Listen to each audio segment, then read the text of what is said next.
ফরজ গোসল করার পদ্ধতি হলো, আপনার গোসল ফরজ হলে বাথরুমে গোসলখানায় গিয়ে সর্বপ্রথম আপনার শরীরের যে জায়গায় নাপাক লাগছে বা কাপড়ের যে জায়গায় নাপাক লাগছে সেই জায়গাটা কি করা, পরিষ্কার করে নেওয়া আগে।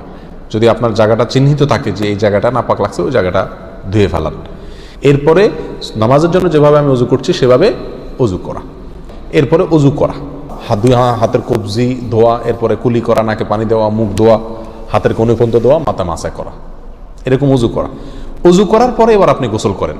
সেটা শাওয়ার দিয়ে আপনি মাথার উপরে পানি ঢেলে হোক আর আপনার মগ দিয়া হোক, যেভাবে হোক আপনি গোসল করেন। গোসল করা শেষ হয়ে গেলে, গোসল করে যখন বের হয়ে যাবেন, তখন যাওয়ার আগ দিয়া ওই যে পাও ধোয়া বাকি আছে অজুর, যাওয়ার আগ দিয়া পায়ের ওখানে পানি ঢেলে টাকনো পর্যন্ত পাও ধুয়ে ফেললেন, বাস গোসল হয়ে গেল। এই ভিতরে আপনার শরীরের প্রতিটি অঙ্গের প্রতিটি জায়গায় পানি পৌঁছানোর চেষ্টা করতে হবে। প্রকাশ্য অঙ্গ যেগুলো, নাভির প্যাচ থেকে নিয়ে, বগলের নিচ থেকে নিয়ে, আঙ্গুলের চিপা থেকে নিয়ে, প্রত্যেকটা জায়গায় যেন পানি যায়, সেজন্য সেখানে পানি পৌঁছানোর চেষ্টা করতে হবে। ডলার দরকার হলে ডলবে, যেভাবে ওখানে পানি পৌঁছাতে হবে। কানের প্যাঁচের ভিতরে, একেবারে গভীরে না, প্যাচগুলোর ভিতরে যেন পানি যায় সেদিকগুলো খেয়াল রাখতে হবে। কোনো একটি জায়গা যদি শুকনা থাকে তাহলে কি হবে না, ফরজ গোসল হবে না। অতএব পরিপূর্ণ শরীর যাতে ধোয়া হয় সেদিকটা খেয়াল রাখতে হবে। নেল পালিশ ইত্যাদি বা কোনো রং টং ইত্যাদির কারণে যদি কোনো আবরণ থাকে শরীরের উপরে, তাহলে সেগুলো সরা নিতে হবে, তা না হলে কি হবে না, ফরজ গোসল আদায় হবে না।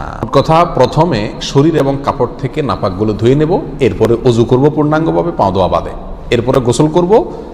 আর বের হওয়ার সময় দোনো পাও টাকনো পর্যন্ত ধুয়ে তারপর বের হয়ে যাব।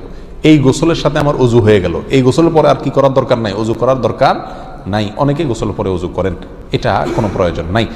তবে কেউ যদি গোসল করা অবস্থায় তার পেশাব চলে আসে, অনেকে আছে পানির স্পর্শ লাগলে পেশাব বেশি আসে, তো গোসল করা অবস্থায় যদি তিনি পেশাব করে দেন বা অজুভঙ্গের কোনো কারণ তার ভিতরে আসে, তার বায়ু ছাড়লেন, তাহলে তো সেক্ষেত্রে অজু যেটা শুরুতে করছিল ওইটুকু তো আর নাই।